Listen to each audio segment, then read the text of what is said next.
Dangerous. Forward.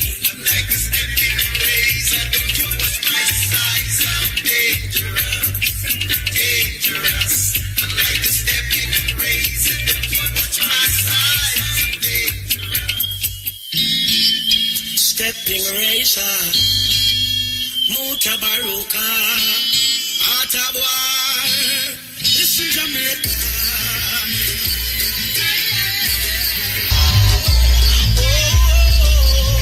Do not listen to Mutabaruka, stepping razor, and this is the Art of War.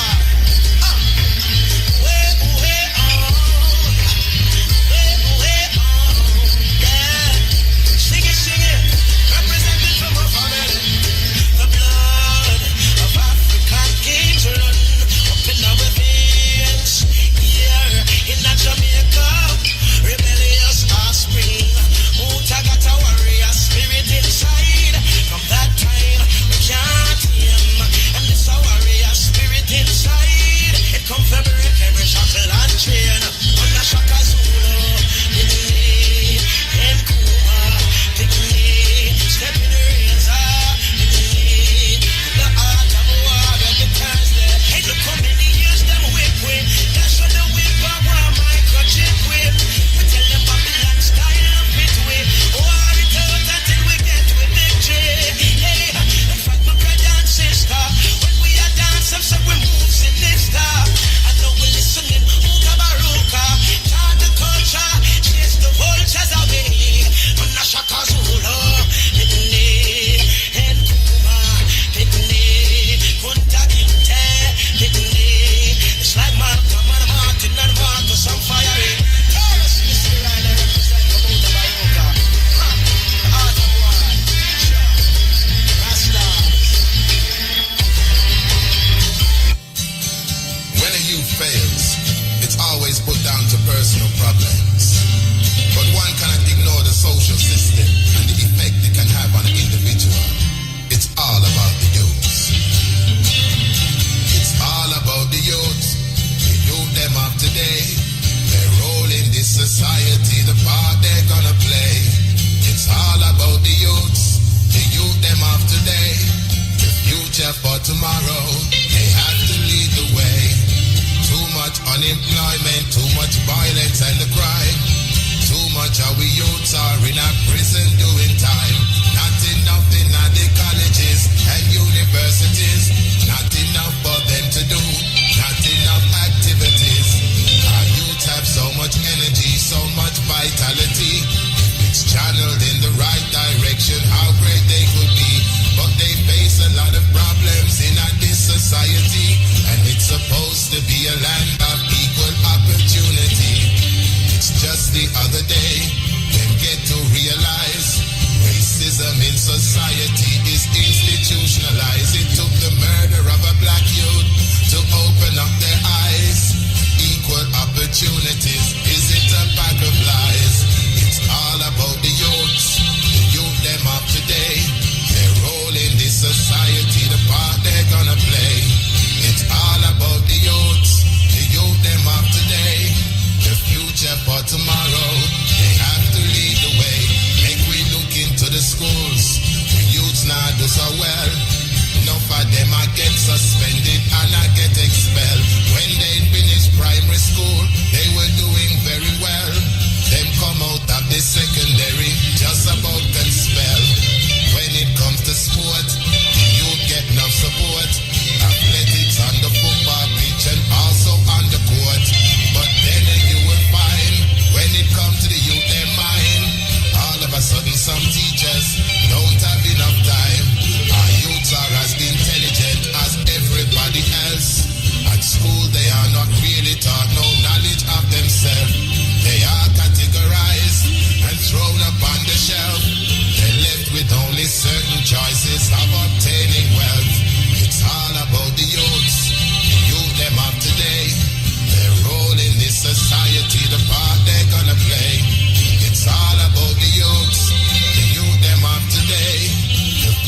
blood it starts to boil. Disrespect and racial insults get the youth them mad. Tell the boss about himself and where to stick his job.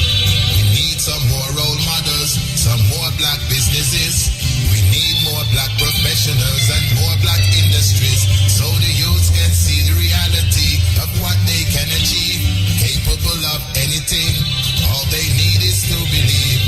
It's all about the youths, the youth them of today. Their role in this society, the part they gonna play. It's all about the youths them of today. The future for tomorrow, they have to lead the way. One of the biggest corruptors of the youths, that is the TV. Illusion and confusion passed off as reality. If you don't have the latest clothes, then you are a nobody. Brainwashing their minds just to make people money. I wish the youth would wise up. I wish that they could see they are the fashion models for the whole community. So instead of boosting ill-figure Nike and Versace, they could design and make their own clothes and make their own money. Glorifying violence, to me that is a crime. But Hollywood and television do it all the $200 million, believe you me. I wonder why Peter Phillips not buy a lottery Rasta. And him can't win it out the country, you know, because it not look like the IMF thing I work out with, they don't tell him already, because them say poverty and increase in a Jamaica, and there was a deficiency in the, what them call it now, when the rate living standard drop. That is not saying good thing for the government, but I guess them feel them to do something good, even though we are telling them say them need to do something different, because you know the saying go, if you keep doing the same thing the same way all the while, you're going to get the same result. And these people don't realize that, but you know, we have something to say also, because it kind of bothering, you know. Now, when Mr. Golden was Prime Minister, we hear this talk of new blood and younger people. You know, people, I say, the old people, them tired, you know, and them really run down the country, them need some new blood. Well, you know, say, Mr. Golden lego the ministry, which is the prime ministership, and them give to a younger blood, which is Saint Andrew of Holiness here. And Saint Andrew, I got through, and people kind of I wonder if it really, if the younger blood is necessary. Is it age that defines and determines your quality of leadership? Now we see something happening here, so now, and people start to think many things twice. Most of the things that we hear now is that he must resign. No, well, Mr. Andrew, the Saint Andrea, well, everybody know. This thing I go to the court about the two senators them, and the court ruled that it was unconstitutional and unlawful. So them have to reinstate them. Anyway, can you imagine that the leader of the opposition party went in a church and say, if him do anything wrong, he's apologizing. No, you know, him never say him apologizing. Him say if something was done wrong, he's apologizing. Well, obviously something was done wrong. According to the law of the land, something was done wrong. Now, I don't know if our people understand what apology mean. But in the dictionary, it says, apology, a statement saying that you are sorry about something. An expression of regret for having done or said something wrong. That is where it in the dictionary I say a statement, an apology is a statement saying that you are sorry about something and is an expression of regret for having done or said something wrong. That is what apology mean. I don't know how you can go around that, but there's no way you can go around that meaning there. That statement, well, him say, if he has done something wrong, him really want to apologize. Him apologizing to the law of the land, him apologizing to the Governor General, and the next extension, him apologizing to the people. Now, here where the problem with that now. Him come back now and say him a carry the case to a higher court. Now, a man apologize to do something wrong, you know. But we have to remember him say if him had done something wrong, him apologize. But him now will carry the case to the higher courts. That means him never really apologize, because you can't apologize over this, so. And then come now fight the case over here, so. It means you're never sorry for what you do. Because you're going to find a method now of get out and weave out of the whole situation. Mr. Andrew of Holiness is not one of the blood them where we feel say Bruce Golden did say let it go to the younger one them, because right now it needs some new blood. Him is not one. Because him a go round and a bob and weave round the thing.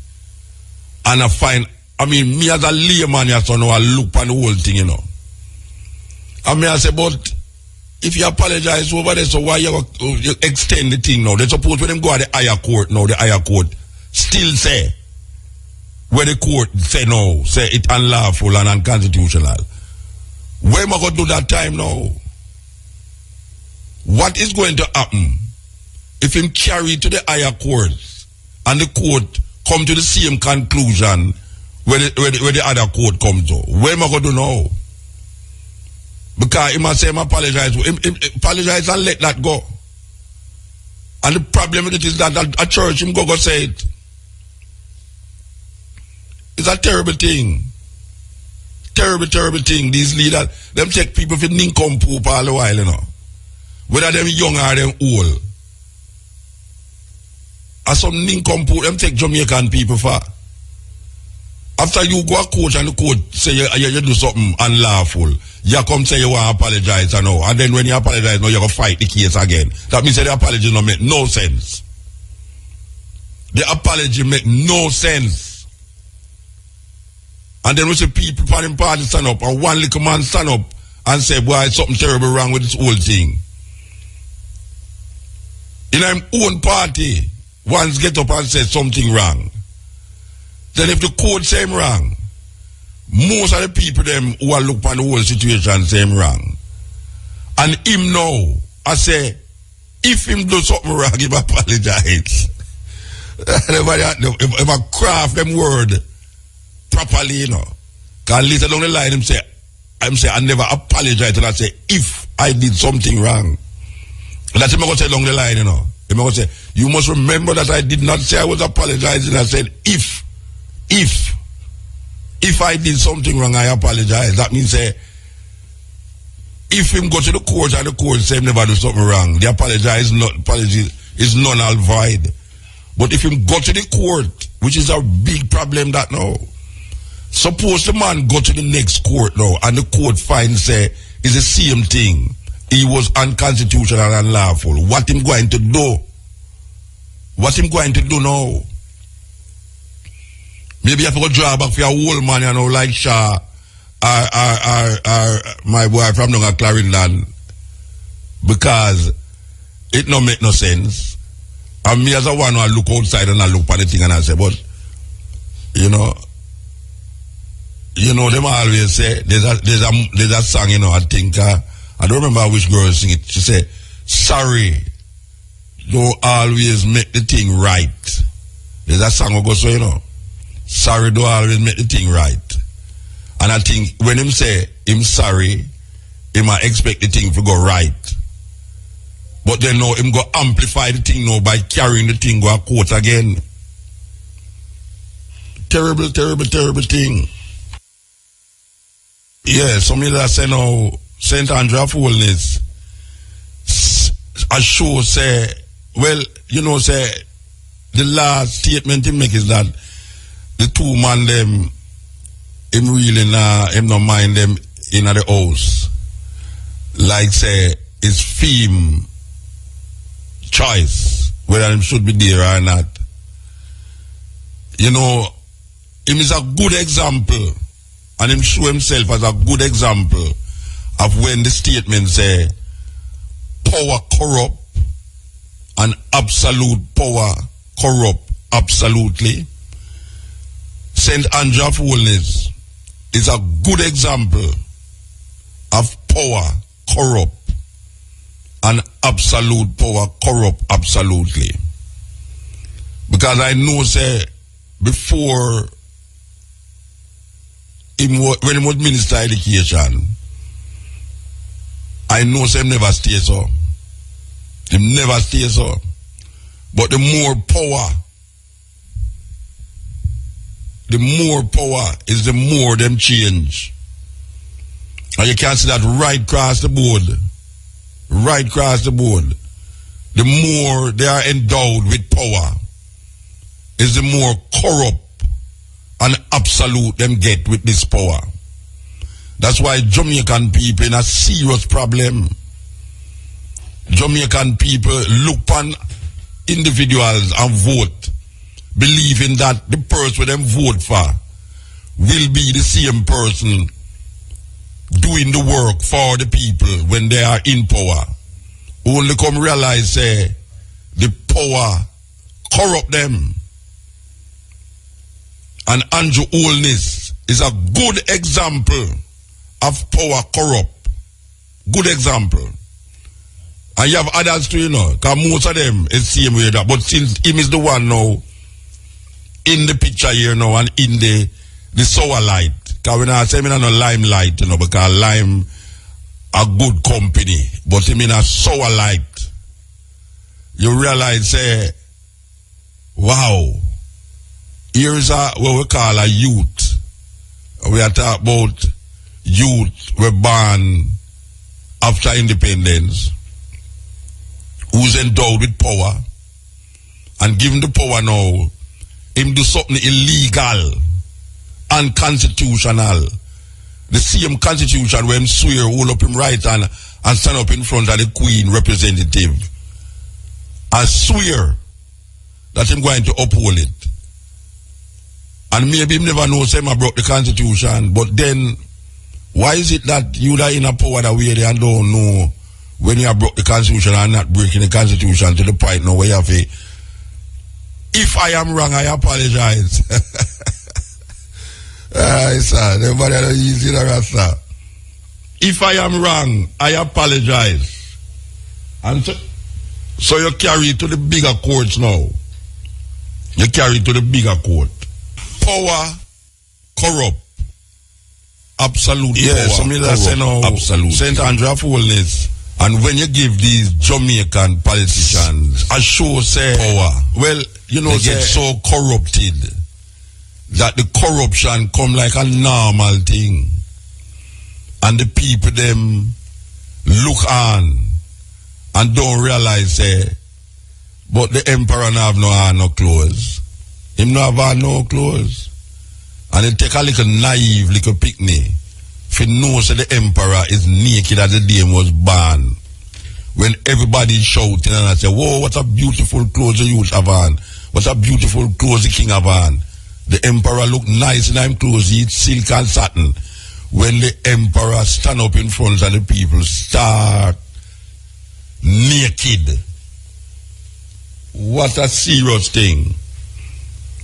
Andrew Holness is like the emperor who stand up in front of the people naked and believes them have on clothes.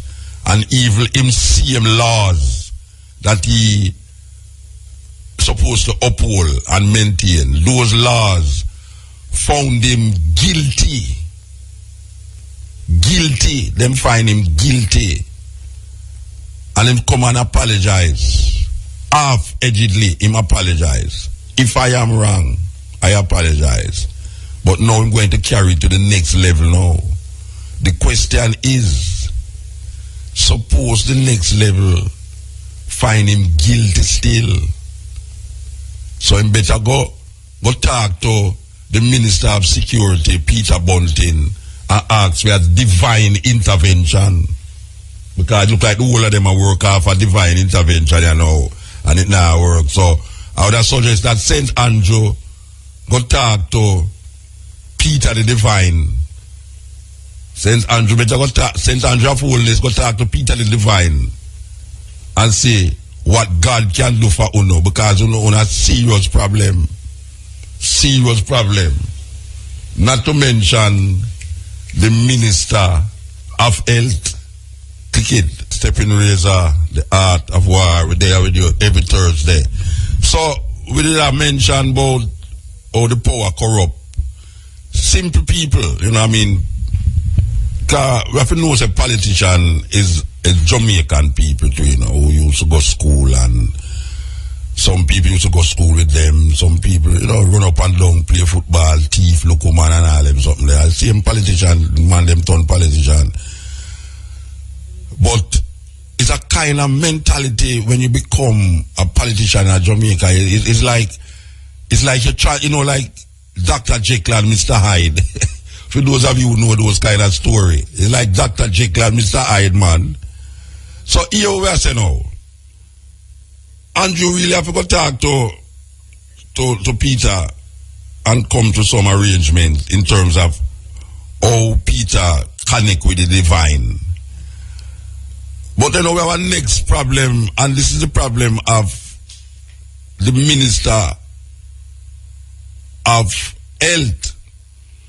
Because after the health system has crumbled, this is one of the systems where it's worse, one of the worst ministry when it comes on to facilitating health and the securing the Jamaican people health. This is one of the worst ministry right now. And that show itself in the chick V thing where it just gone a while ago, where it never gone yet. But we have been reporting from December that there must be something that Jamaican people can do in relationship to how, first of all, them wasn't equipped to deal with the chick V thing. And then I already hear about Panadol and coconut water and go take rest. And then later down in the year now, we realize that but this thing is a matter of life and death. There was no talk and no argument about chick V going to kill anybody. Now we have been reporting from December saying that it's dozens of people dead from chick V.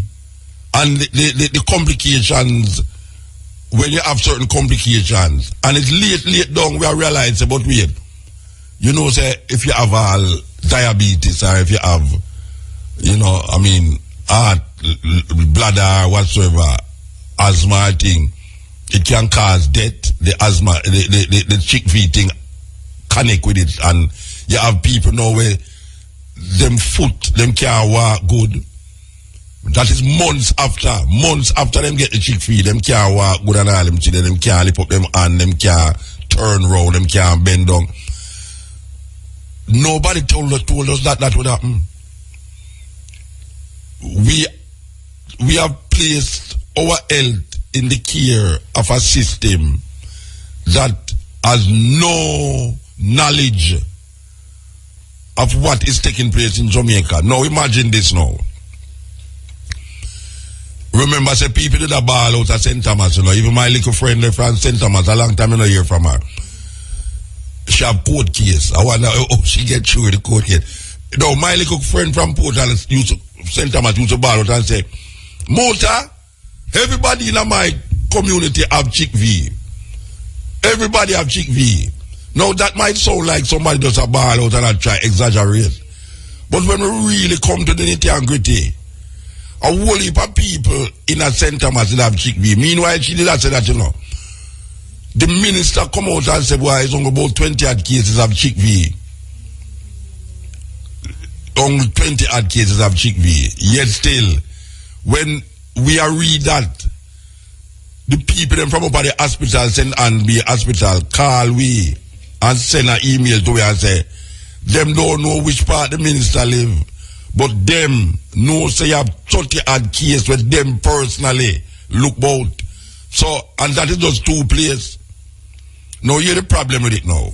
The problem with it is this now, and I don't know what the Jamaican people can do about it, but there are a lot of families in Jamaica that have lost loved ones because of the repercussions of this chick V thing.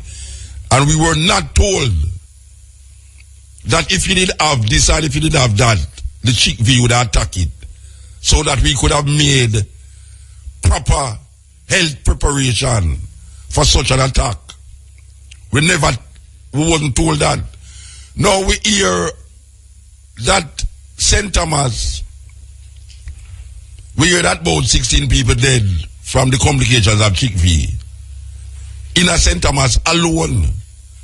Now me did I tell the people them about the whole heap of chick V death we are going, you know. Apparently nobody never listened to it. Right, Samantha? Nobody never listened to it. But you know, the minister, I don't know which part he made there, must be between them leg he made there. The minister come out and say it's only 2 cases of chick V complicated death him hear about, I know about, that is confirmed. 2. And where come from, Rasta? Me I tell you, say the man head there which part it not supposed to there, because me sit down here so now. I mean know over a dozen people were dead because of the complications of chick V. And me, that's a me one. And me talk about other people now where me now say, because them tell me I saw it go. Because you have people who are dead now and everything time. If can't lick down somebody know them say a chick V. But me know say you have people when you question them, you realize say, oh yeah, true, you know. Chick V. And me, that's how me know about. And me never know about nobody in a St. Thomas. Me never know about nobody who dead in a from chick V in a St. Thomas. And now we are here about 16 people dead in a St. Thomas. And me know over a dozen people. When me sit down with people and them say, boy, you want to say my husband dead, you know, or, you know, my granny dead, or my uncle dead, or whatsoever dead. Even in the early days there, some people they dead down our hospital there. In a school. How we school them they dead again?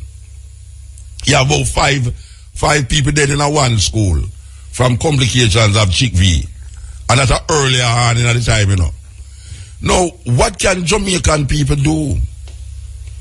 Because all you can say, you know, if in America, you know, if it's a England, you know, if a England, the Minister of National Security would have resigned already. If a England, the leader for the opposition would have resigned already. If I was England, the Minister of Health would have resigned already. Because it cannot be that these people, it's almost like genocide against the Jamaican people, you know, Rasta. Because after your loved one got dead because of this chick V thing, where if you didn't know, say, certain things are going to happen because the person sick from certain things, you didn't make preparation that it don't go no further. But all you hear, drink coconut water, and then the Jamaican people, yeah, you know, say if you drink guinea weed, this, and if you drink papa leaf, this, and if you do busy, and if you do this, and one man seen on TV and say, boy, me drink all the flowers on the back of the yard to find out if it's not going to destroy me. And guess what? The death them continue. And the minister I say, is only 2 confirmed death. The weatherman there, 2 confirmed death because of the chick V. 2. 2 Rasta. No, sir, them man don't live in Jamaica, yeah. The man don't live in Jamaica. And he was the one that's why I'm glad to get it. And the man is going to Jamaica, you know. Politician come out and say, a virus a plague Jamaica, the minister who responsible for health say, you know, say, I get it. He want to get it. You know, say, I sick the people, them sick. I sick them sick, Rasta. Anyway, we want to turn our attention to not this report. I don't have nothing to do with what we are talking about at all. It's like a total 360 degrees turn. You know, say, we gone foreign now, foreign news. The Israelis, and I got this from a reporter, it's doing in the newspaper in Jamaica. I don't know why it's not in the newspaper in Jamaica, but I guess them don't feel say it is big enough, or maybe it never reached the American newspaper. But Israel expelled 8,000 African immigrants because they threaten Jewish identity. Listen to what I say now. Them get expelled because them threaten Jewish identity. What the hell is Jewish identity? I know what is Jewish identity, but you must answer it because this is not something that we should take lightly, considering what is happening in the world today. But I don't know if I can get to play this. I can't see if I can play it off the wall or something. I can't see if I can play it. I can't see if it will come up. Because this is very serious. When you find, say, Africans are threatening Jewish identity, it will come up. Because this is very serious. When you find, say, Africans are threatening Jewish identity. All right? Now, really. All right, make it work it a different way then. Make it work it a different way. Because we have on the line here David Sheen, a journalist. We have on the line David Sheen, a journalist here. All right. We want to play it and then we'll connect to David Sheen, journalist and filmmaker, reporting on Israel and Palestine. And we're talking to him all the way from where? Israel? Where am they now? Canada. Oh, him there, Canada. All right. Before we connect to him, make him hear it. If we press that, all right, make him hear it. Him can't hear it, so him can't hear it. Yeah, him can't hear it. All right, we're going to play this clip here. And make me tell you what we really are in the history of the Jewish people, which we have to start it from the beginning. Supposedly the biblical history of the Jewish people, which we have to start it from the beginning. All right. Make we connect up this thing properly because this is very serious, very, very serious. Even though it don't have nothing to do with Jamaica at the moment. The biblical history of the Jewish people, which supposedly indeed fled persecution, crossed through the desert and made their way into the promised land, much like these African migrants fleeing violence perpetrated by governments or militias, crossing through the Sinai and indeed landing in Israel is a comparison that Israeli authorities are loath to. They say there's absolutely no comparison, that it does not hold any weight, that these people whom they refer to as illegal infiltrators, as a matter of fact, are only here to better their lives. They're economic migrants, so basically seeking to find jobs out here, and that's it. The Israeli Prime Minister Benjamin Netanyahu has justified his government's response or crackdown on this community by saying that they threaten, and I'm quoting him, the Jewish and democratic character of Israel. His former interior minister had even gone so far as to say that Israeli authorities should make their lives miserable in order to discourage them from wanting to stay here, and certainly encourage them to leave voluntarily, and also discourage their peers from being tempted to join them in Israel. Okay, so that is a report. But here the thing is now. The other day when somebody disturbed Denmark, some shooting up going on in Denmark, Mr. Netanyahu declared that the Israeli them, the Jews them in Denmark should come home, meaning that them should come back to Israel. He's asking that the Jews in Europe should find them land according to where them call them land, Israel, which is really a travesty, because remember years ago, the same Israeli government plane load at least 10,000 Ethiopians into Israel. As we say, we have on the line David Sheen. David Sheen? Hey, how you doing? Good afternoon, sir. I don't know what time it is now. It's about an hour, 2 We're in the hours. same time zone right now, so it's afternoon here too. Good afternoon to you too. All right. You heard the clip I just played a while ago about the 8,000. I don't know if you were listening to it. The Israeli government, as you pointed out, has been perpetrating a policy to expel these non-Jewish Africans. We're talking about 60,000 approximately who entered Israel in the last 6-7 years. And it has been each gradually expelling, first of all, the South Sudan, ethnic group by ethnic group. First the South Sudanese and the Ivorians, and now focusing on the Sudanese, the North Sudanese, and it's expelled these 8,000 and, sending people back to the tortures they fled from. And you've already spoken about the ethnic cleansings and the political persecutions that they fled from.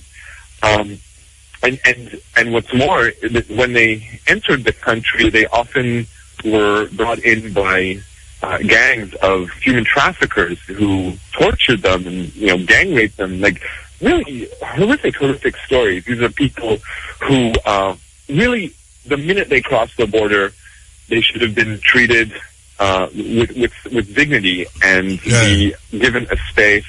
And clearly, these people are quite intelligent. Those that have managed to reach Tel Aviv are kind of like the cream of the crop of their societies. If they manage to escape these horrific conditions and cross the deserts and get there, I mean, we see photographs of people crossing the Mediterranean, thousands of people on boats, dying and floating, drowning in the Mediterranean because they're fleeing persecution. So if they actually manage to get there, really, we should be washing their feet the minute they cross the border. So wait, just a minute. You're actually saying that these Africans are doing exactly what the Jews did when they reached the now land called Israel. They were running and they end up in Israel, and they were given that land by the British. Mm-hmm. So how is it that even though essentially these Africans are almost repeating the same narrative, the same story of fleeing persecution, how is it that the Jewish people don't recognize them as their own spiritual descendants, so to speak? Yeah. I mean, the truth is that the government did not institute a policy of educating people to values of universalism. They didn't say that the lesson of the Holocaust is never again to anyone. That's not what they teach the children. They teach them never again to us. And they instill in people this idea, not that there is racism against many groups and we need to fight racism against every group. Instead, they said that there's, everyone hates us. Just the Jews, as if there's only one kind of hatred in the world. And therefore, the only way to survive this is for basically to do what the Nazis wanted, which is to ethnically, to make the state ethnically pure. You talked earlier about bringing the Jews from Denmark and from France. Yes, Netanyahu is constantly encouraging Jews from all over the world to move to Israel, so all the Jews can be in just one place. Right. And for all the non-Jews to gradually leave, or those Jews who are trying to come to prevent them from coming, so that it will be some kind of ethnically pure state.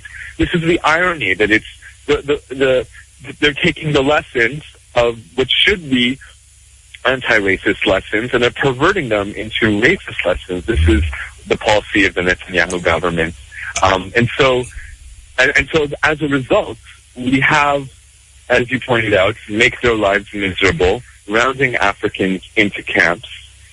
I'm talking about, people walking around downtown Tel Aviv and people swooping in, snatching them, throwing them in vans, driving them off, and putting them in camps, literally camps in the middle of the desert.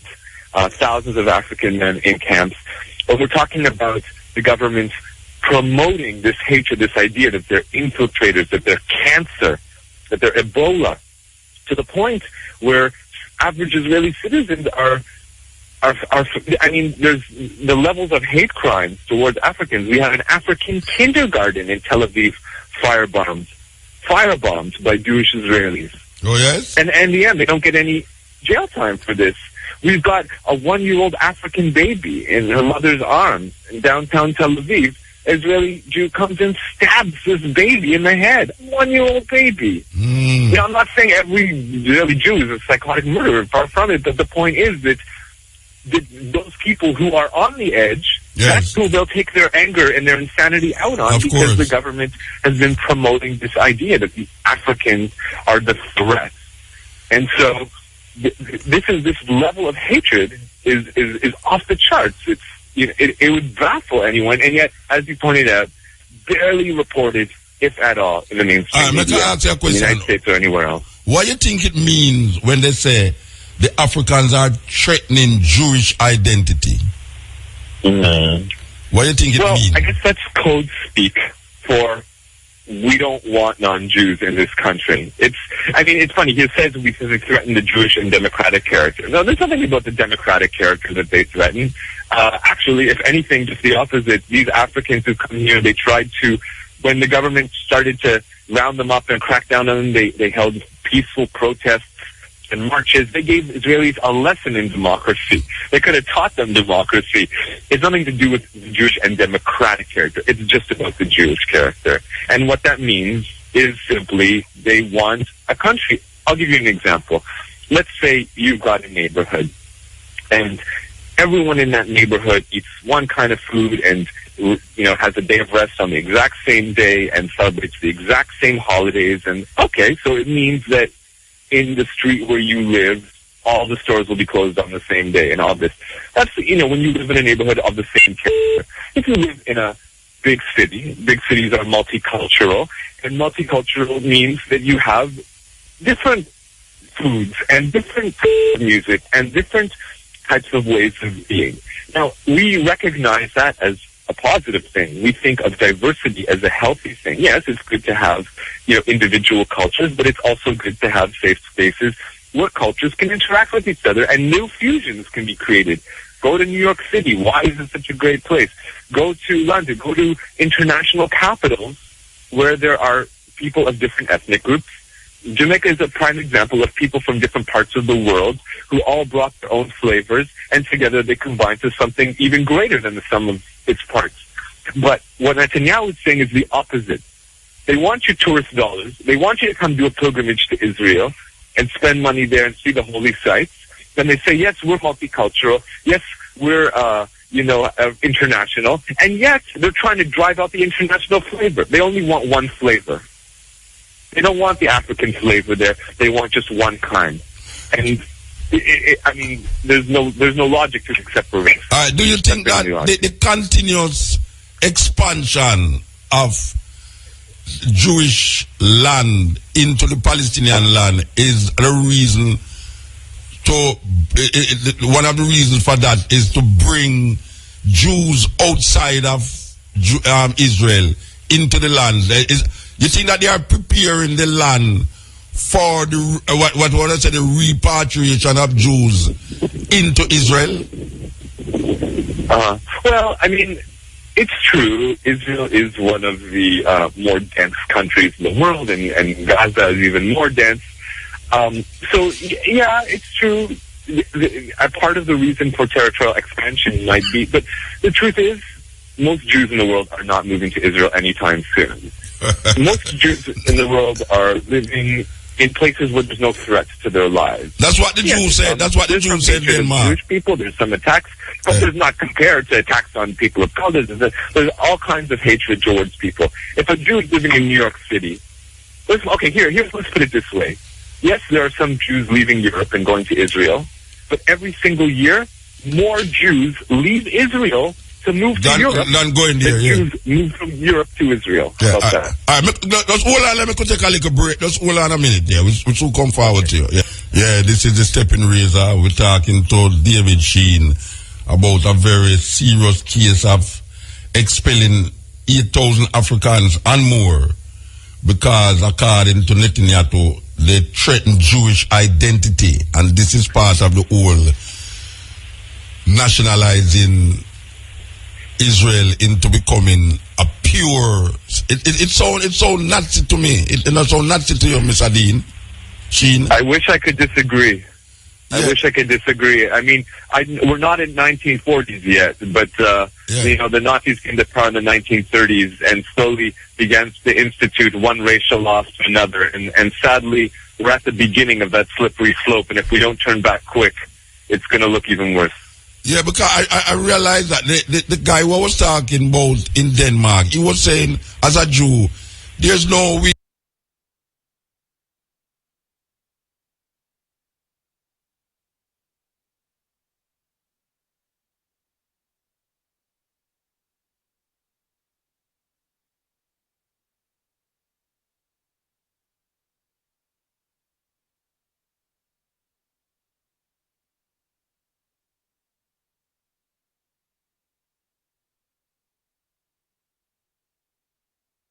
Part of the reason for territorial expansion might be, but the truth is, most Jews in the world are not moving to Israel anytime soon.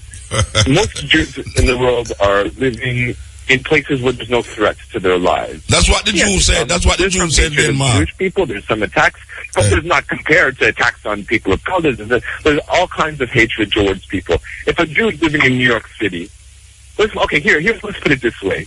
Yes, there are some Jews leaving Europe and going to Israel, but every single year, more Jews leave Israel to move to Europe than going there. Jews move from Europe to Israel. Yeah, About that. all right, just hold on. Let me take a little break. Just hold on a minute there. We should come forward to you.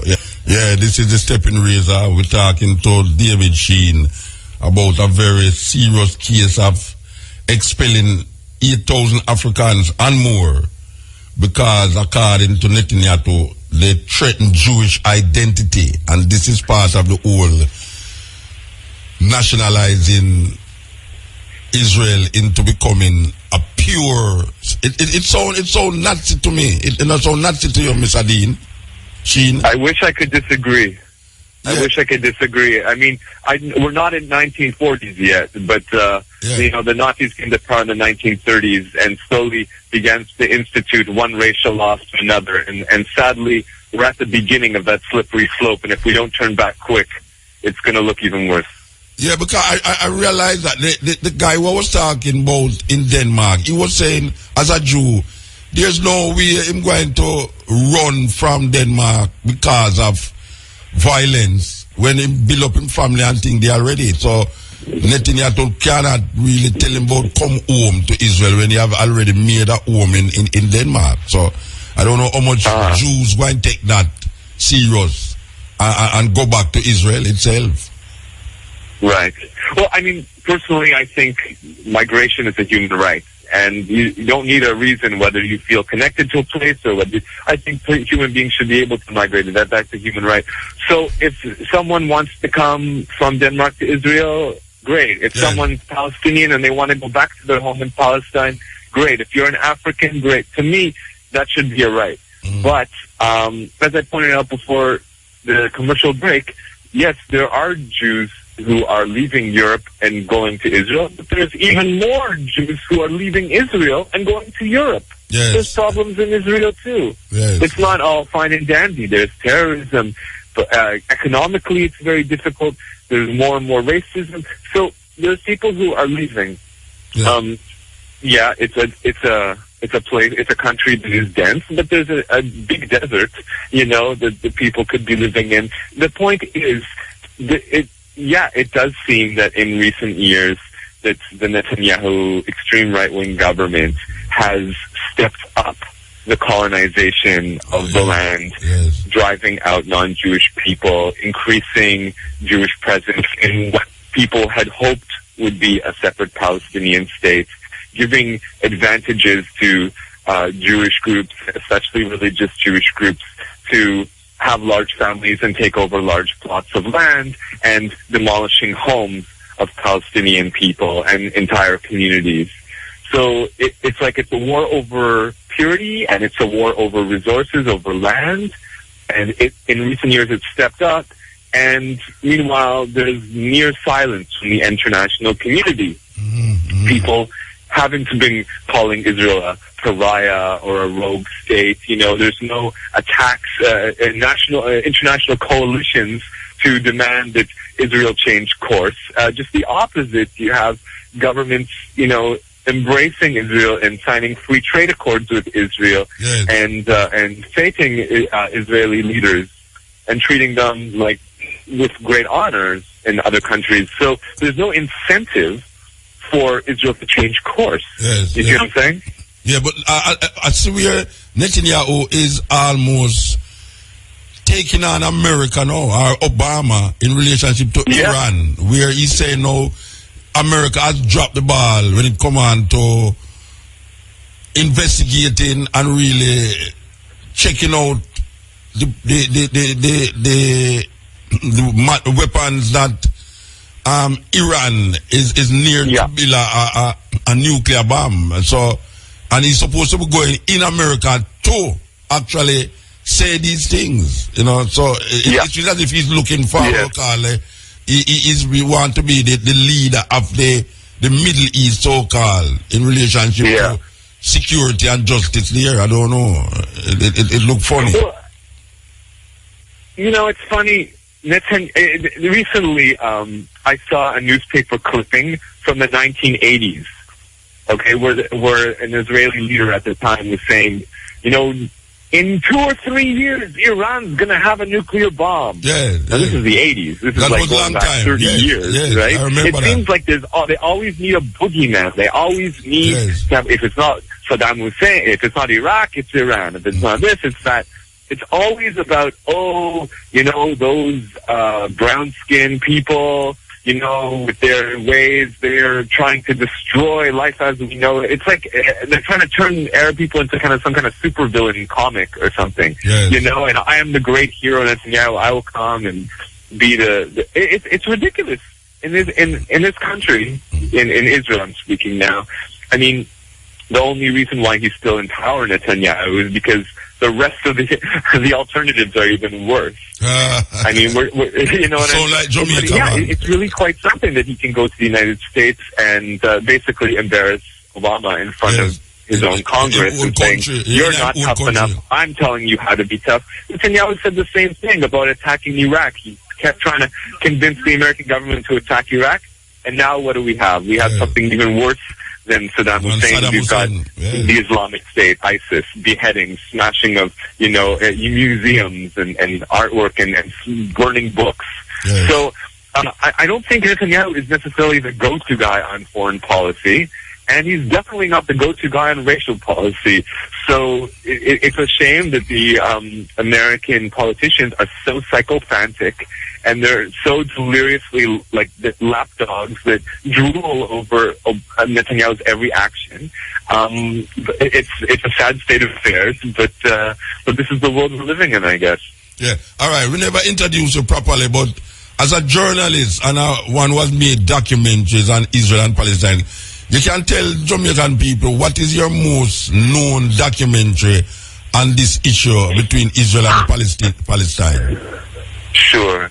Well, people are welcome to go to my website, davidsheen.com, and they can go to my Twitter and my Facebook. I'm always updating it. But if you're looking for one piece, just to bring you up to date, I would say there's one 10-minute piece, which gives you just 10 minutes if that's all the time you have.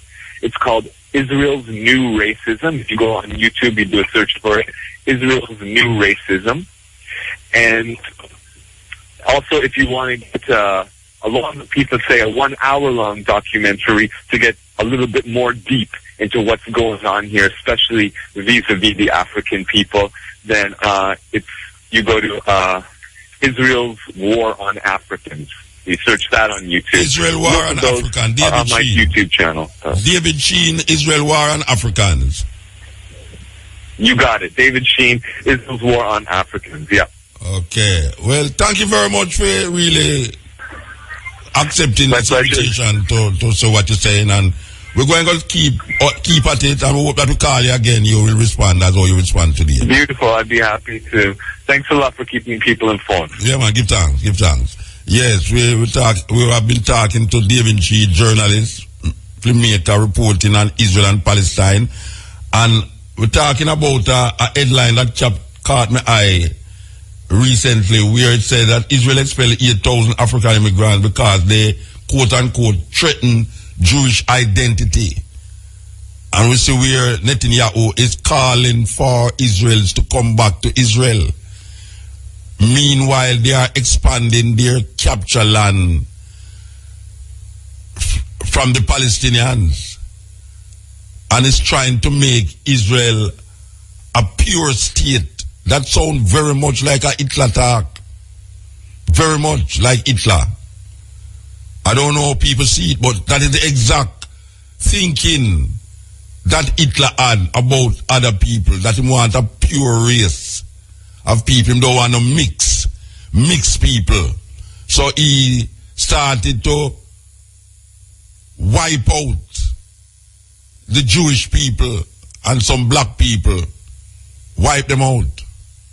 Now we say there is a people who have gone through this atrocity and has pricked the conscience and the consciousness of the people all over the world. Feel sorry for them because of the 6 million Jews that is said that was killed by Hitler. We see that there is a making of a new Nazism, Zionism, that is taking place with this Netanyahu about the purity of Israel, because these Africans are threatening Jewish identity. Very, very, very, very serious indictment against Netanyahu, considering that he is the one now that is coming down on Obama about Iran and the possibility that 2-year time they will have a nuclear weapon. I mean, we are here that the amount of 2-year time when we are here, Iran are going to have nuclear weapon. Is that believable, man? It look like them saying that Iran needs some help, man. It look like them need some help. This is the stepping razor, the art of war. I remember. I have it. Yeah, man. Yeah, me just want to say to the public listening, public, I know a whole lot of people tune in to her, you know? That a whole lot of people are calling and to other function that will take place at Negril in Setting High, something like that. The Herb Fest thing. Yeah, I mean, just want to say to the listening public that IFV and the Westmoreland Hemp and Ganja Farmers Association don't have anything to do with that. You know, so we give thanks if one and one don't to call we, because we don't know anything about the program. And at the same time, I just want to say, I say, you know, the bill come through and is now law. Hold on before you come off of that now. Given that this thing happened on Negril, and given that there's a festival of herbs and them something there, it would have been nice if you did have some information about it, as if people call you, could have tell them still, instead of try separate yourself totally from it, unless you have something against it. No, I mean, I have nothing against it, because anyone's free to have a herb fest. Yeah, but when I say it would have been nice, since it's happening on Negril, and it's a deal with herbs, it would have been nice if you could have get some information from the people they want to keep it. That's when somebody call you, instead of say, you don't have nothing to do with it, you tell them, say, well, this is that, if you want some more information, contact this person also. Well, one thing I know the person who do it, which is that I don't have no number for him, and I don't know what the program is like. Yeah, but you see, if you keep and say people are calling and ask and associate only with it, even though you're not associate with it, it's just a matter of unity and, you know, so say sympathy with the whole program. Instead of trying to make a statement. I give thanks if one and one that should show the unity, but you may not have no information about it in terms of what the program are like. No, I understand what you're saying. Yeah, I understand what you're saying. If people are calling you about it, maybe you should have taken the initiative to call them and say, tell me something, people are calling about this thing, you know, it will not keep. We are going, instead of come public and say, we don't have nothing to do with it, and not associate with it. Because me just want one out if you know say. And we are doing it because people keep calling me, people keep calling the secretary and the people. You don't understand from Westmoreland. You don't understand. Me know what you're saying. Yeah. But me just say you the occasion. Yeah, me know, but it sound like you're more. It sound like you're more. You don't have anything to do with it. Yeah, but when me I say, it sound like you're more interested to say, you don't have nothing to do with it and you don't associate with it, than to say, yeah, this thing you keep, you know, but we don't have nothing to do with it. But if you want information about it, you can call such and such a person. Well, honestly, I'm more interested to show say we don't have anything to do with that. All right. And that is the honest truth, me I tell you. Yeah, all right. Yeah, man. See? Yeah, man. We get the drift fights. Right. Yeah, give thanks, Bridget. Yeah. Yeah. Okay. This is the stepping razor. Yes. Mota, Yeah, blessed. the IMF money that we have been getting for Who are getting? now. We? No, I just use the word. I just literally. Yeah, we understand. Yeah. Any one of us understand how this money is being spent? Because number one, it is not going in production. I don't see the country better off. It is going to the private sector, the big businesses, because them is the one who are claims it will help. The big businesses, it going into when you look on the ground, you see say the people them are get poorer and the street them look same way, the place dirty same way, and unemployment are increased. So it's the big business them that is getting that money. So why can't somebody sit down and talk to the finance minister and tell him somebody that like who? Like who will talk to him? Somebody that he will listen to. Well,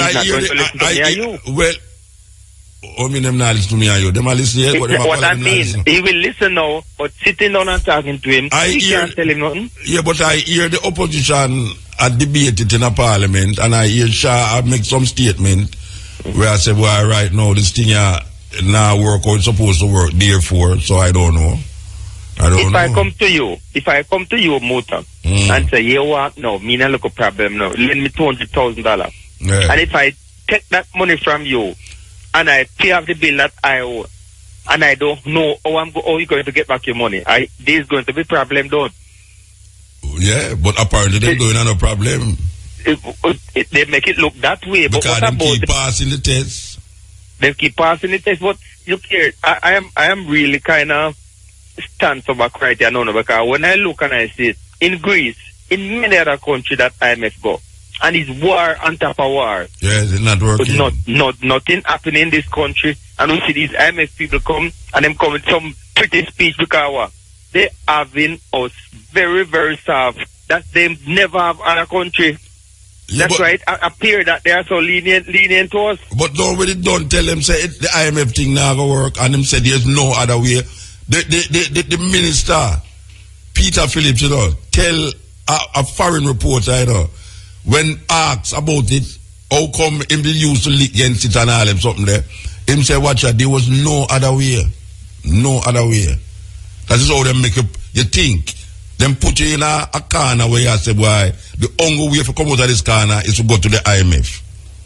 And now we go to them, and this is where we are reap feed, but them not see, so we are reap not terrible. Because as far as I'm hearing on the news, I hear a group that represent finance, and they are saying now we are in a serious situation, and there will be no growth.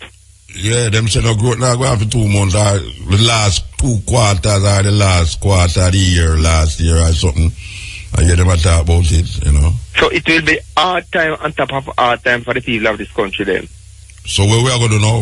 What we are going to do? Hard time, on top of hard time. How much hard time, on top of hard time we can deal with? What we are going to do?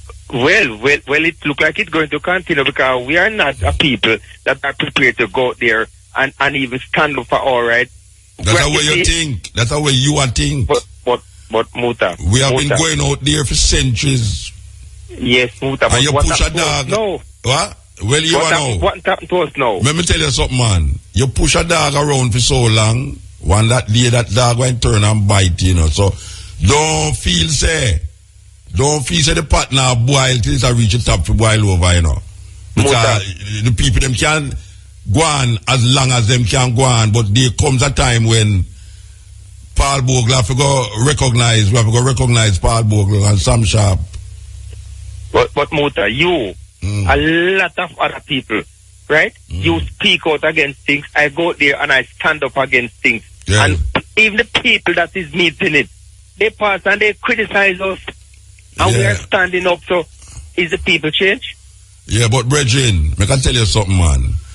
Don't look at it that way there, you know, because me say... And we are just discussing things, you know? Yeah, you see, these things is not... Hey, you don't organize certain things, you know. Certain things just bubble over and you just can't take them away. It's not something where you organize, you know, like say, sit down and you organize that, you know. Because you organize, it's not going to work. Yeah, you see what's happening in all Egypt and all them places where nobody don't organize nothing, you know. Man just decide, say, watch out now, enough is enough, you know, we just go do a thing. So, all them people, they will feel, say them easy and sit up on them easy chair.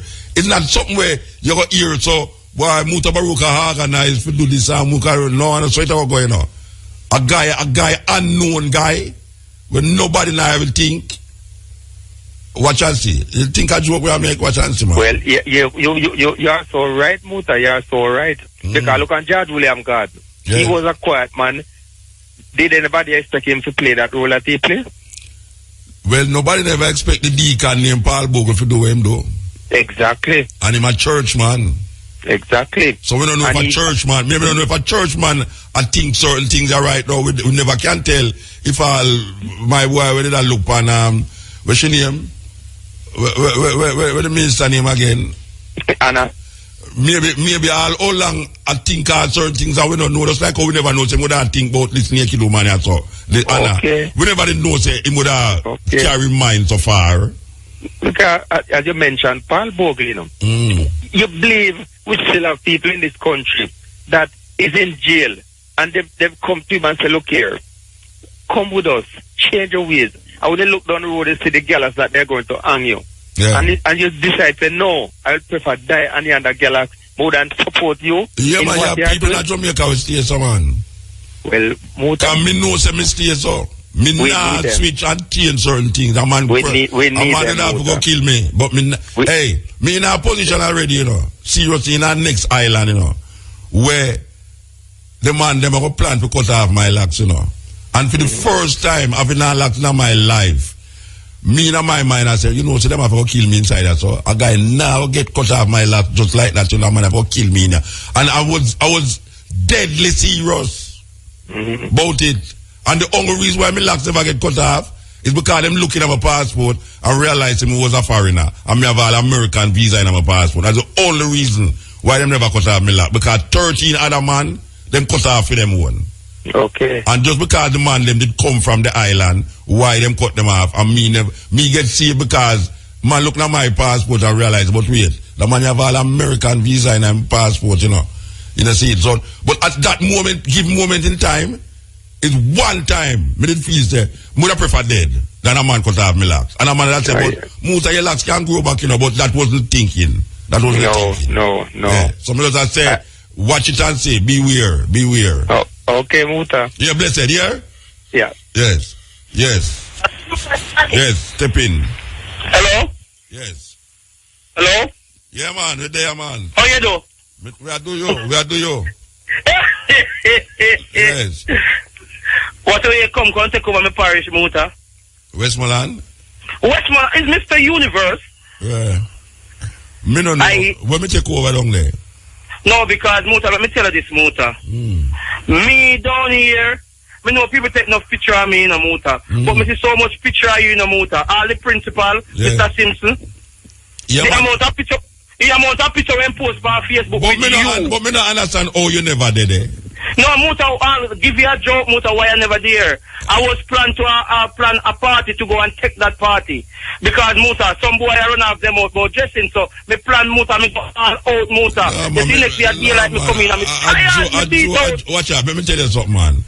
If, you see the crowd will come down Westmoreland Sunday. Yes. If all of them people, they respond to IRFM, I don't know which other station them listen to. I don't know who I listen to the other station them. Nobody, Muta, let me tell you this. I can tell you this, a fact. Me say, IRFM last them, when you kick it like a barbecue roll, like a dice, by far. Kick it like a ball and roll it like a dice. Me not tell, Muta, me not tell no lie. I'm telling you this. you see the morning program with Lady Renee, she a go hard because some students come and take picture in her with, she don't want to block something with her heels and pretty. Nobody never take no picture with her when she had dance, she come in and think on the stage. No, I pose me see, because she has up the motor, then come and show off. The Lady Renee, every morning me hear my big joke and rave about Mr. Universe, this, that. Some say, why when you come and show up, you know? Well, some say, no, but, you know, he always big me up because, you know, I am the hypest person in Western Jamaica. Mr. Universe, let me tell you something now. The amount of people were down at Westmoreland this weekend, yeah. I know. Wait, no. If all of those people listen to IRFM, nobody's listening to the other radio station. I don't know who is listening to the other radio station because the amount of people meet sit down there, so I mean, it's unbelievable. Yeah, and let I tell you, it's only the radio alone and do it on. But that may I say, it's unbelievable. Because we not do it no paper, we not do it no town cry, we not put up no flyer, we not do nothing. It's only the media alone and IRFM not do it on. Man, it was serious, man. The crowd. Because give you a talk to you, Muta. I said, me and Mr. Simpson, the principal for Belmont Academy, a friend on Facebook. So I hear him on several programs. And I said, I write on his page and said, Mr. Simpson, you can come off IRFM now, you know, you take over IRFM. He said to me, no, and him take over IRFM. IRFM take over the academy. May I tell you, it was sweet though, it was sweet. Yeah, man. It was sweet, man. It was sweet, and I'm telling you, it was also awesome. Yes. I mean, I tell her, say, Kabu, she go on good. Me not tell her no lie. We have to give credit to her. Yeah, of course. Andrea Williams Green Kabu. Definitely. I must tell you, because when I tell you this in a motor, yes. Enough time, sometimes me call, you know, me miss up more time. And no matter what me do, she always make me feel at home at IRFM. That's why I love it. Yeah.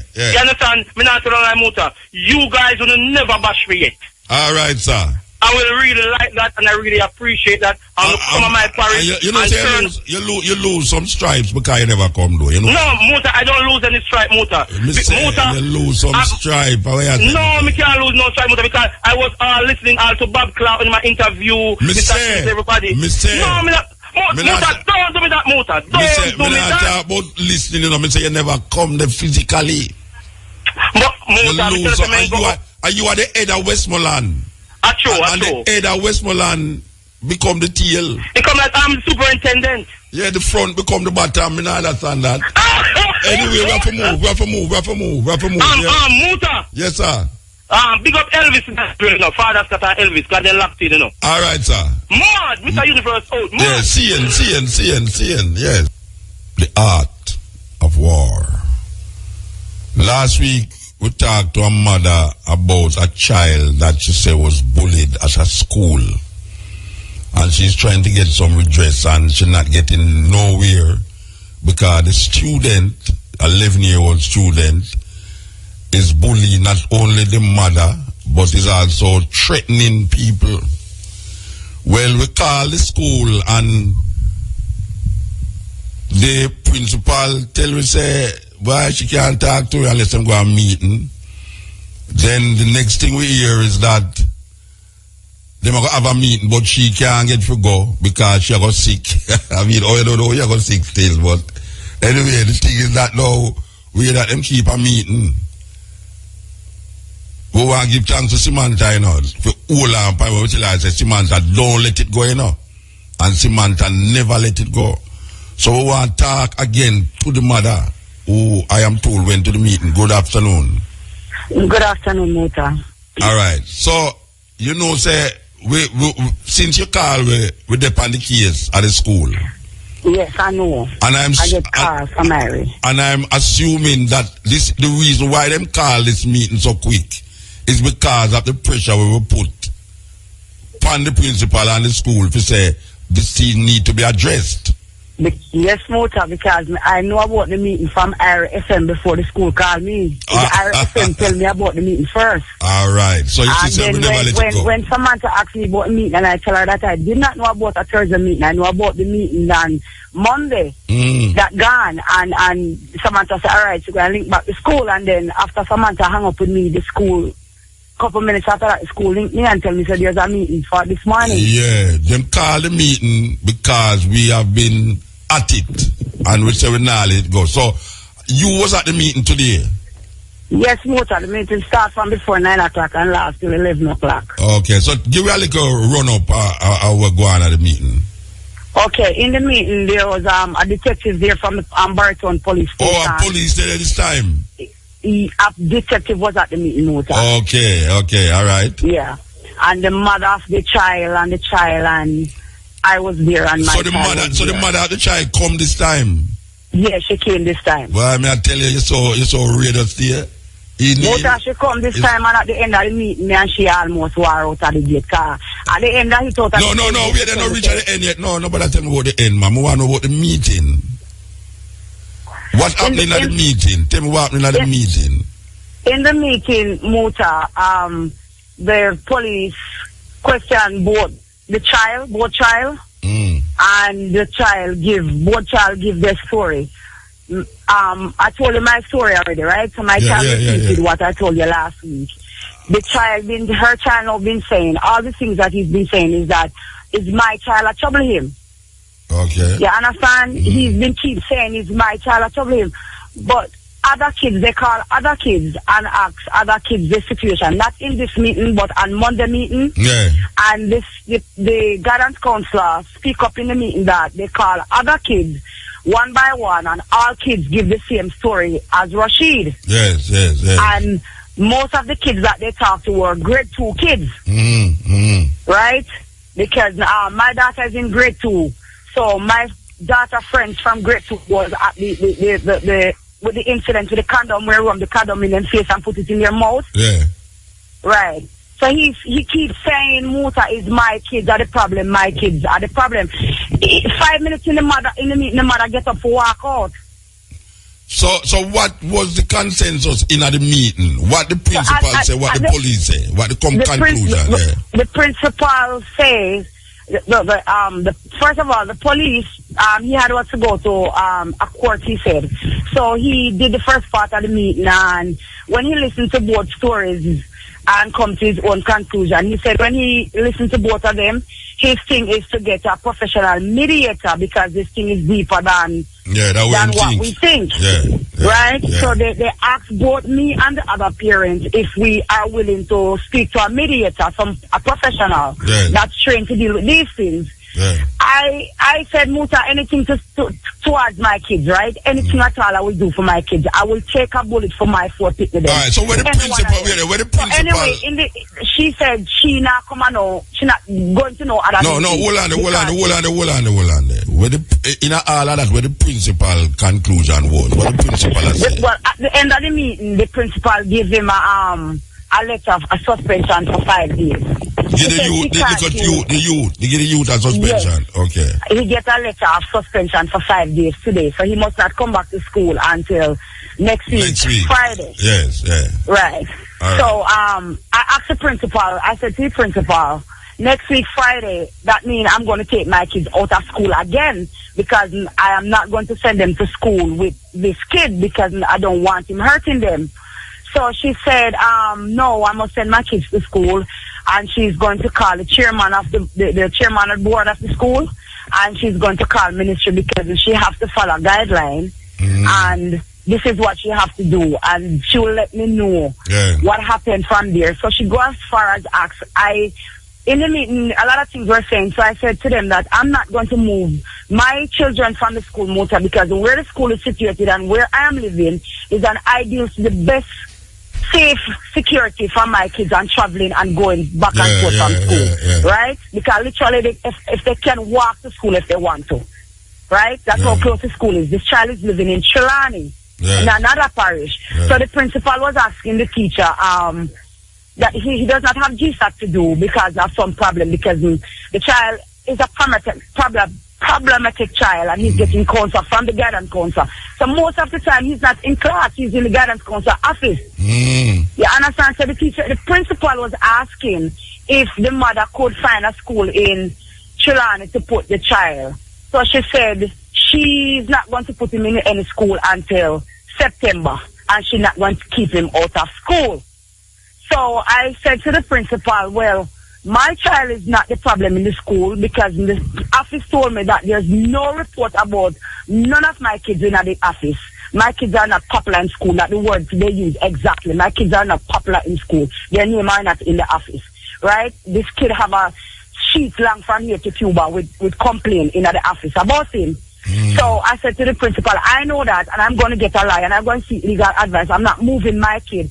So the principal said I must not do that. She's going to get in contact with the ministry, set a meeting, so she will get in contact with me, I guess, before Friday, before the kids come back to school, because she cannot do anything more than giving the 5-day suspension and let the chairman and ministry take it from there. Okay, well, I want to tell the people them that we try to make a link with the school itself. The principal say them can't talk to it, then them find another excuse about a meeting, which is a she or a him? She said she's not going to be at the meeting, but now we hear that she was at the meeting. She was at the meeting, and to be honest, Muta, she's really sick because she had us use an asthma pump during the meeting, and I use asthma pump. I struggle with asthma, so I know she wasn't pretending. Yeah, so, well, that's not sick. That's not asthma where you have all the while, and a sickness come up on like chickpea. She said it was her reason for not being at any meeting before. But she tell me that she never did at the meeting, but she was at the meeting. Yes, she was at the meeting. Yeah, and she never wanted to talk to her. She said she's not talking to her. And say so much things happening in between this conversation with the two mother of them that all right, we want to go back to the conversation. Sister, you there? Yeah, Muta, me there. No, which one are this? The mother of the accused. The mother of the child that make the complaint this. No, we want the mother who the complaint make against. Okay, no, that's not. I'm here, Muta. Alright, let me ask you a while ago, see, why was your child suspended for 5 days? Why them suspend him? Because of the allegations that her child made against him. And it's not because them bring other people for. Muta, listen to me. I was at the meeting and I didn't say any other people. No, not at the time. No, them never bring no other person at the time when you was at the meeting. But other allegations was made against you by other students. About with different people? With different things that the youth do to other students. Yeah, but not those cases are not why my son has been suspended. Her case is why my son has been suspended. Because if my child do something and two parents meet or me and the other person meet, I don't see them behaving like how she behaving.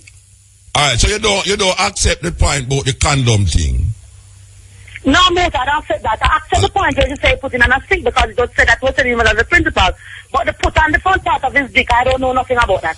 All right, but him take up. But you agree? You admit him take up a condom for do things. I admit what they said. I wasn't there, so I have to say what they said. What them say? But I can't admit to it. I can only listen to what they say. All because right. my son said he's not the one who pulled the condom. It's her son, and her son is saying that he's not the one who pulled the condom. His son. All right. So let me ask you a question now. You talk to the youth about the whole allegations against him. You talk to your youth. Did I talk to him? Yeah. Yes, I talked to him, Muta. When He's in front of the principal after she left.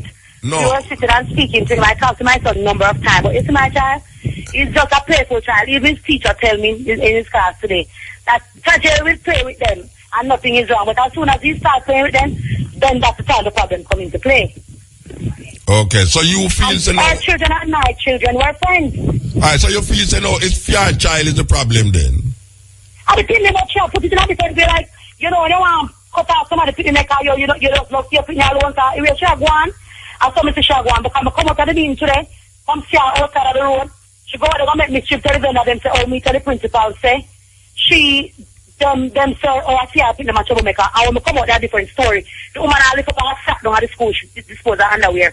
I want policeman video it. Oh yeah? Would I like to see that video? Yeah, I want to truth. I want to continue argument with that woman. You have the video? People, I don't think them are parents. All right. Hold on there. What's the other mother name again? What's your name again? Loretta. Yeah, Muta. You hear what the mother say about what you do and all them something that she say? Me hear Muta. But you see, wait, no. It now go resolve if the back and forth thing. She accuse you accuse she, your picnic accuse. If you are picnic, I say no go so.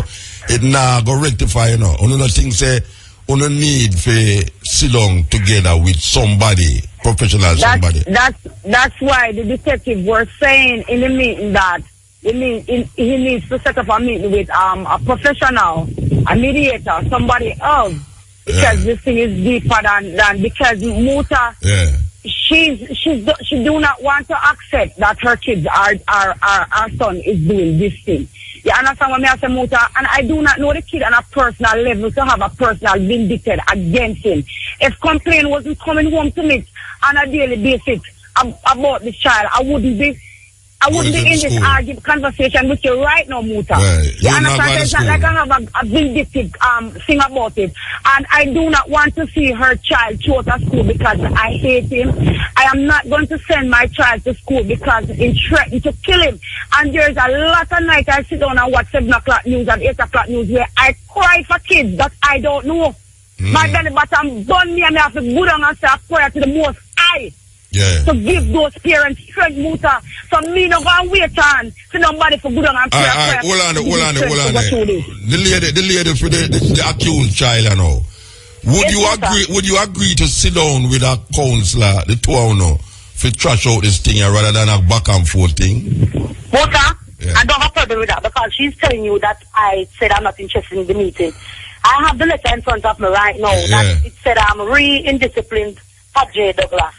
It says this says to inform you that effective Friday the 27th, 2015, Tajay Douglas is on suspension for 5 days, school days.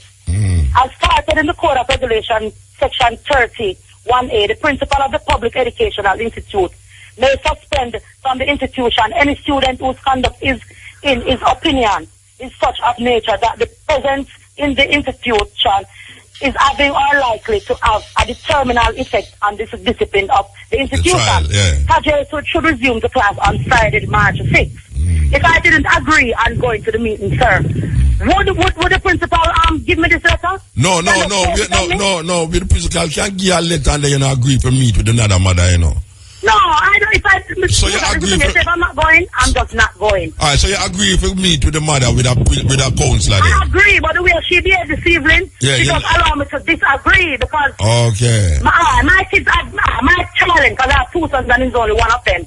They call him nickname Stream Fat. You know what them love call Fatty because she comes back to me and I have no back on the belly and at all. Yeah, all right. So let me ask you something now. Let me ask the other one something now. Let me ask her something. Let me try to remember her name, you know. Oretta. Yeah, Muta. Where make you go to the road and I lift up your frack and all them something there? Muta. Nobody tell me say a lie, you know. Nobody tell me say a lie. Muta. No, tell me say a lie. Dress, Muta. Yeah. I have on a short dress and the breeze was blowing and the dress blow. You understand? I did not deliberately for my dress. Muta, the reason why this argument started out by the gate, Muta, is this. I saw the kid, the mother and the kid come out by the gate, Muta, and the kid leave the mother and went back into the school. I decided to go back down to the school to get my 2 kids because it is Sunday. No kids is in class. There's bumps about and other activity down there. All the kids are out and in the schoolyard playing. So I do not want my kid on the compound because he's telling him I'm going to bust a wooden pipe. I'm going to kill one of my ones. You're afraid you take it serious. All right, you're not asking. So what when I went back down to the school and I find my kid, I was looking for the kids and I couldn't find them. And I used the mic. I asked the mic man, the music man, to do it for me. And he said his voice is sick, so in short sick. So I do it myself and I find them. Them come to me, I find them. And when we were heading out after school, I saw the vice principal and I said to the vice principal that the child is still on the compound. She said she just saw him and put him inside of her office. While we were at the office door talking, I said, I'm taking the child from the school. She said, no. Because as soon as I finish write up the letter, the principal is on the phone with ministry, and as soon as I finish with the letter, they are going to escort the child to the gate where spirit is waiting for him. Muta, it's have to take a policeman because there's plainclothes police down there.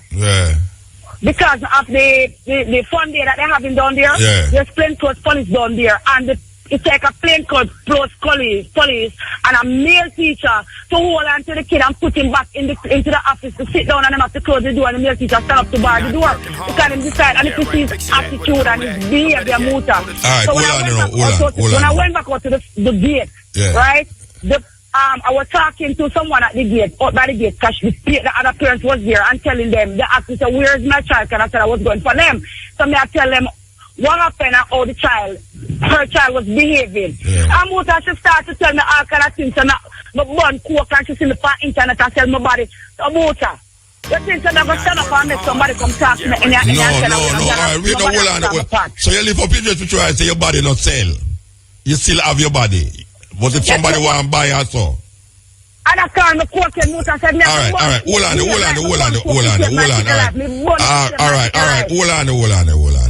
Because we can't go through this till 7 o'clock tonight. You know what I say now? It's very important that when you come to a consensus, say, when you go and sit down with a counselor, she agree and you agree for do it. Yeah, Muta, so, and this mix-up thing now work. All right, the mix-up thing now work. So we are trying to come to the conclusion, say, the back and forth thing is not the thing now. But what we need to do is to agree that we go and sit down with the counselor and make the counselor deal with this in a most respectable way. Right? Yeah, Muta. So you agree with that, Chilian? Muta, I agree with it, but look. All right, no, carry me no more. Today, she make me think twice. And think no twice. Wait no man.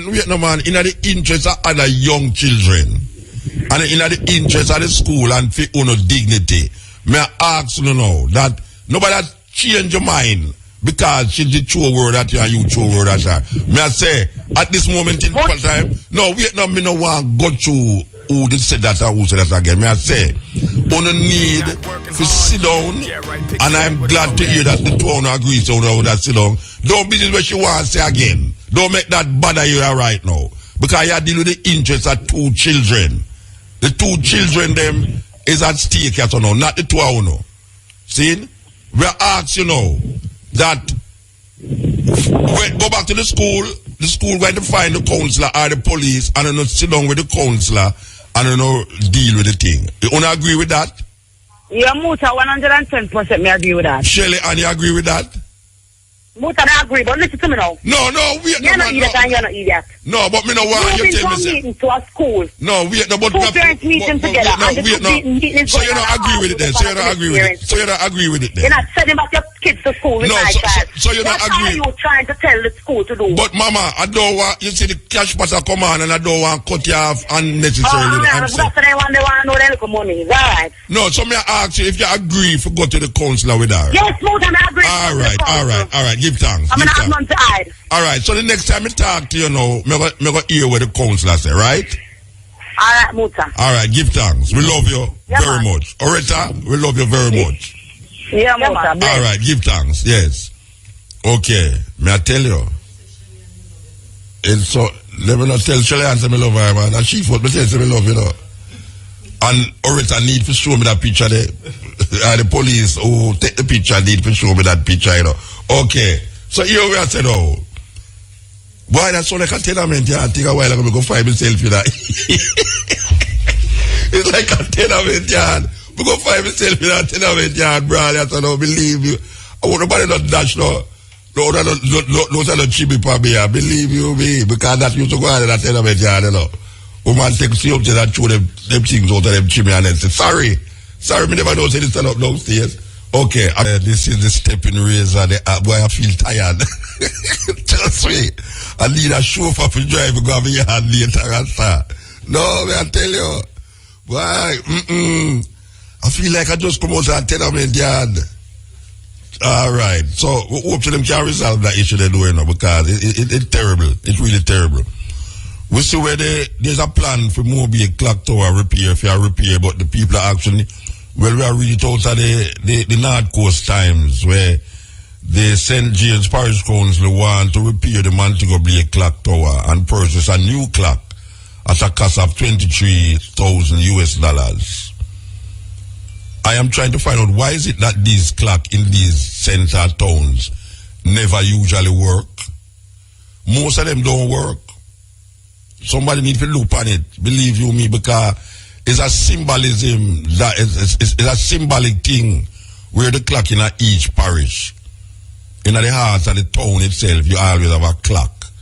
Like Half a Tree, Crossroad and all them places. But Usually most of them now work. So we see in the North Coast times where them say that the St. James Parish Council want to repair the clock and put a new clock in it, costing 23,000. So I don't know. Politicians supposed to have them money they can just give. Yeah, one of the member of parliament them.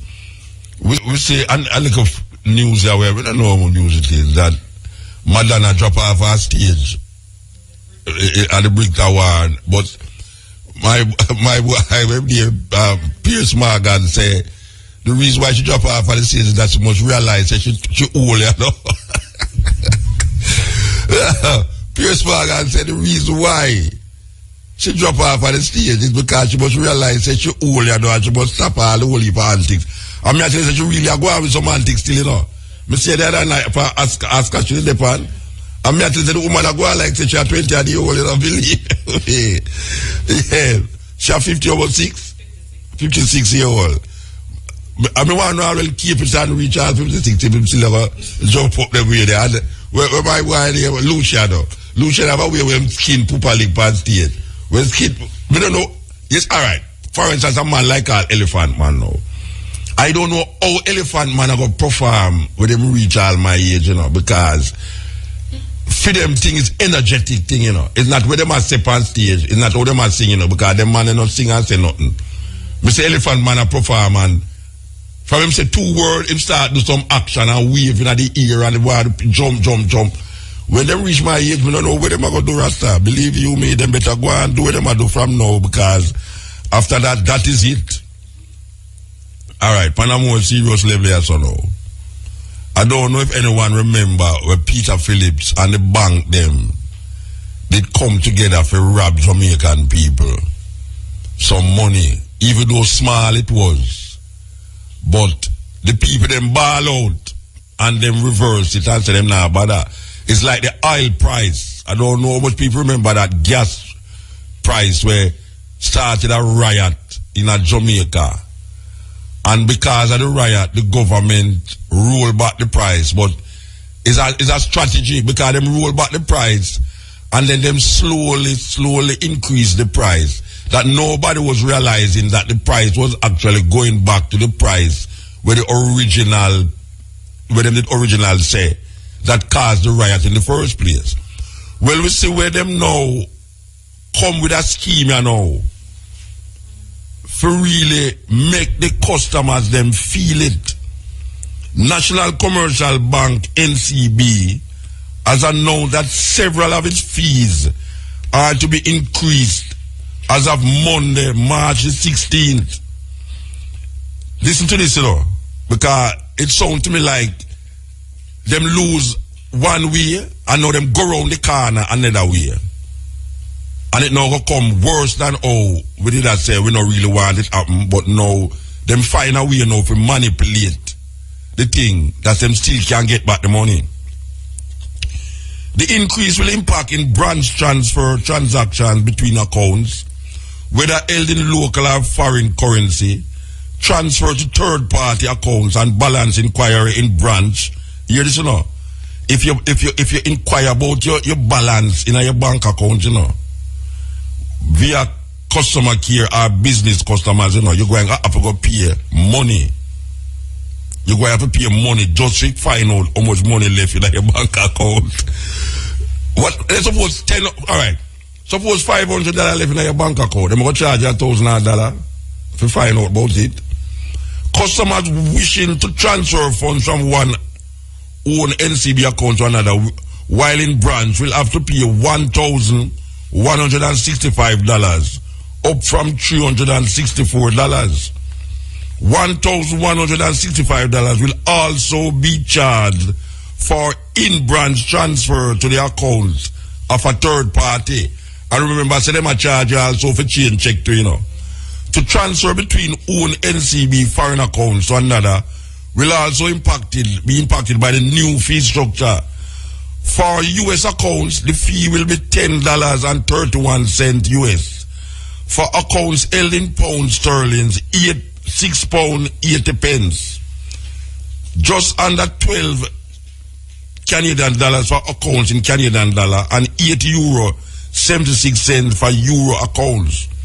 Business customers will have to pay $1,165 for balance inquiries done either in branch or using the customer care service. Can you believe that, Rasta? Them are raised it, you know. The last time the NCB adjusted its fee, hear this. The last time they adjusted them fee was October last year. Well, we don't know, Rasta. Adjust October, the end of October, them adjust the fee, you know.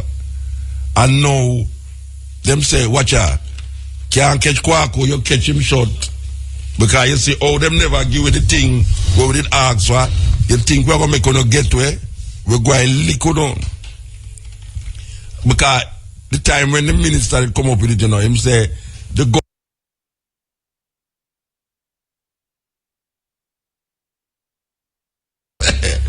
Well, we don't know, Rasta. Adjust October, the end of October, them adjust the fee, you know. And now, them say, watch out, can't catch Kwaku, you catch him short. Because you see, oh, them never give you the thing where we did ask for. You think we're going to make you get to it? We're going to lick you down. Because the time when the minister come up with it, you know, him say, the government will not